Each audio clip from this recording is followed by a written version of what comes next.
Kahit nga maulan ang panahon mga kapitbahay ko at merong bagyo ay kailangan pa rin nating dumuti sa barangay dahil ngayon nga ay Friday, it's duty.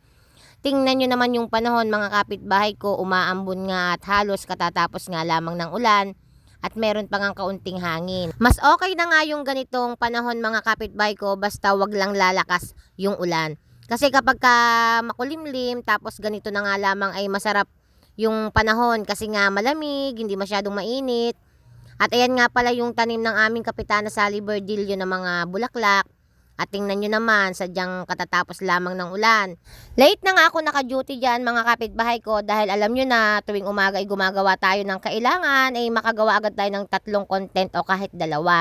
Mabuti na nga lamang din ay late din ang aming midwife. Nauna pa rin ako sa Ate Telma. At pagpasok ko nga mga kapitbahay ko ay napansin ko na napakalinis ng aming barangay ngayon. Niwala man lang akong nakikitang mga lagpak na dahon. Tuwang-tuwa yung mga lupa dito sa amin. Talagang nadadaanan sila ng walis. At maraming salamat sa aming caretaker, ang Ate Pirma. At alam ko naman na ang Ate Pirma ang madalas nagwawalis dyan at napakalinis. Maging sa Ate Tessie na aming caretaker din. At syempre sa Ate Marisa. Pag nagsama-sama ang mga yun, isa dyan namang napakalinis at napakaganda ng barangay ngayon. Magmula sa harapan, sa likod at maging mga kusina. At kahit nga itong mga taniman, mga kapitbahay ko, naaalagaan ng ayos. Iba't ibang tanim nga yan mga kapitbahay ko at hindi ko na nga iisa-isahin pa sa inyo dahil kilala nyo naman kung anong mga tanim yan. Ha? Mabuti na nga lamang at wala pa ang aming midwife at nakakapag-video pa ang inyong kapitbahay. Ay siya, tara na, pumasok na tayo sa loob ng center at tayo marami pang trabahong gagawin. At gaya nga ng inaasahan ko, ayan na nga yung mga trabaho na dapat naming tapusin. Bakit hindi ako mahawa ng inyong kasipagan?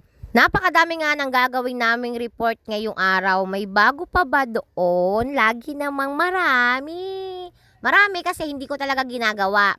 Marami kasi nadidelay talaga ng pagpapasa ang inyong kapitbahay. Kasi simula nga na ako naging content creator, hindi ko na kayang pagsabay-sabayin. Pero wala akong balak bitawan. Lahat sila yayakapin ko kahit hindi ko na kaya. Kasi alam nyo ba, yung pakiramdam na gusto ko na gumagawa ng content, pero gusto ko ring maglingkod sa barangay, at the same time, isa tayong nanay. Kaya hanggat kaya natin, yakapin lamang natin.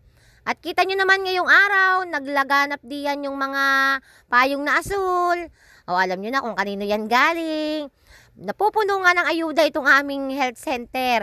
At yung blong ayan na upuan, alam nyo na rin kung kanino galing. Ay siya, tama-tama na itong ating pagbibideo na ito at tayo ay gagawa na ng mga kailangang ipasa. Hanggang dito na nga lamang ang aking video mga kapitbahay ko at kailangan ko na nga ipasa lahat ng mga gawain ko at matatambakan na naman tayo. Maraming salamat.